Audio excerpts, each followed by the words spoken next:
আসসালামু আলাইকুম। সকলকে ব্রেইন ম্যাট্রিতে স্বাগতম। আজকে ট্রিকোনোমেট্রির এসএসসি ক্লাস নবম দশম শ্রেণীর সূত্রের প্রমাণ টপিক হাজির হলাম।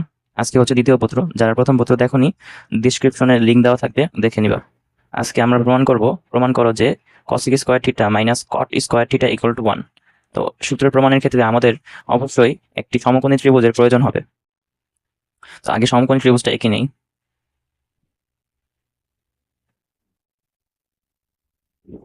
এটা হচ্ছে একটা কি সমকোণী ত্রিভুজ। নাম দাও এ বি সি, যে কোনো নাম দিলেই হবে। আচ্ছা, ঠিক আছে। এখন এই বাহুটা কি? এই বাহু হচ্ছে কি ভূমি, আমরা সকলেই জানি। এবং এই বাহুটা হচ্ছে লম্ব, এবং এটা হচ্ছে অতিভুজ। কোনটা কিভাবে চিনলাম? এই যে 90 ডিগ্রি যেটা আছে, এটা তো আমরা সকলে জানি এটা 90 ডিগ্রি। 90 ডিগ্রি যে অপোজিট বাহুটা আছে, এটা হচ্ছে কি অতিভুজ, সবসময় থাকবে।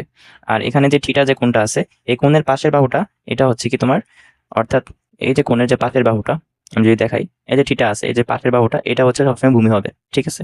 আর অতিভুজের যে সোজাসুজি বাহুটা, অর্থাৎ ভূমির যে পাশের বাহুটা, এটা হচ্ছে তোমার লম্ব হবে সবসময়। এই থিটার পাশের বাহু ভূমি, আর ভূমির পাশের বাহু লম্ব, আর 90 ডিগ্রি অপোজিট হচ্ছে অতিভুজ, ঠিক আছে। আচ্ছা, তো চলো প্রমাণটা শুরু করি। তো প্রমাণের ক্ষেত্রে আমরা সকলেই জানি, সমকোণী ত্রিভুজের ক্ষেত্রে পিথাগোরাসের উপপাদ্যটা আমরা সকলেই জানি। তাহলে আমরা লিখে নিই, পিথাগোরাসের উপপাদ্য অনুসারে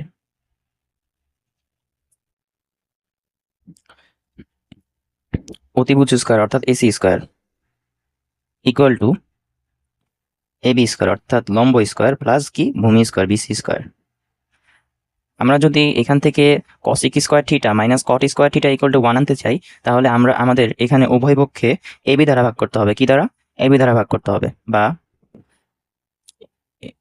C square divide by A B square দ্বারা ভাগ করতে হবে। তাহলে A B square plus B C square divide by A B square. এখন কথা হচ্ছে, প্রশ্ন হচ্ছে আমরা কেন এখানে উভয় পক্ষে এবি দ্বারা ভাগ করলাম। আচ্ছা, ব্র্যাকেটে লিখে দিও এবি স্কয়ার দ্বারা ভাগ করে পাই। তো আমরা যদি এবি দিয়ে ভাগ করি, খেয়াল করো, AC AC by BC,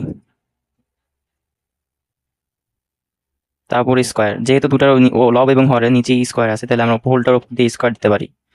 AB square দুই পাশ থেকে বাদ যায়, কাটাকাটি যায়, তাহলে এখানে থাকে 1 plus B C square A B square, দুটার উপরে কি স্কয়ার আছে, তাহলে আমরা একসাথে স্কয়ার দিতে পারি লব এবং হরকে।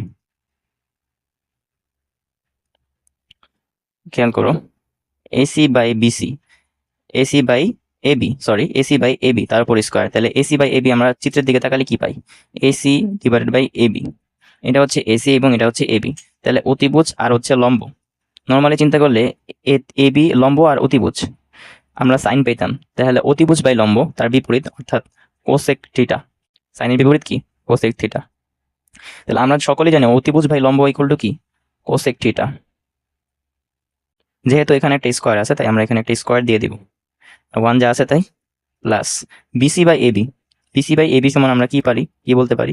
BC by A B. ভূমি বাই লম্ব, ভূমি বাই লম্ব কি? কট থিটা। স্কয়ার আছে, তাই আমরা স্কয়ার দিয়ে দিব। এখন একটু সাজায় লেখার পারা। অতএব কসিক square theta minus caught square theta equal to 1। আমাদের এটাই প্রমাণ করতে বলা হয়েছিল, প্রমাণিত। আশা করি অঙ্কটা বুঝতে পারছো। ধন্যবাদ সবাইকে।